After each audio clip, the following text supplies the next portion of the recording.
எந்த ஒரு தயக்கமும் இல்லாமல் எம்பெருமான் என்னுள் இருப்பவன், அவனை வழிபடுவதற்கு நான் யாரிடம் அனுமதி கேட்க வேண்டும் என்ற அந்த வைராகியத்தோடு இறைவனை தேட ஆரம்பித்தால், இறைவனை உணர வேண்டும் என்று நினைத்தால் கண்டிப்பாக நமக்கு எந்த தடையும் இராது. உங்களை யார் எது சொன்னாலும் இறைவன் பார்த்து கொள்ளட்டும்.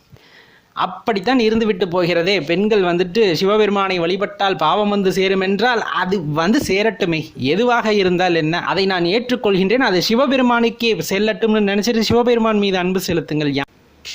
யார் உண்மை தடுப்பதற்கு? இதை எப்பொழுதும் மனதில் வைத்துக் கொள்ளுங்கள். சிவபெருமான் மீது வைக்கின்ற அன்பு உண்மையாக இருக்கும் பட்சத்தில் நீங்கள் செலுத்துகின்ற அந்த அன்பை விட பல மடங்கு அன்பு உங்களை தேடி வரும். சிவபெருமான் எல்லையற்றவர், கருணை பெருங்கடல், அன்பின் வடிவமானவர், இப்படியெல்லாம் சொல்லும் போது நம் மனது இணைக்கின்றதே.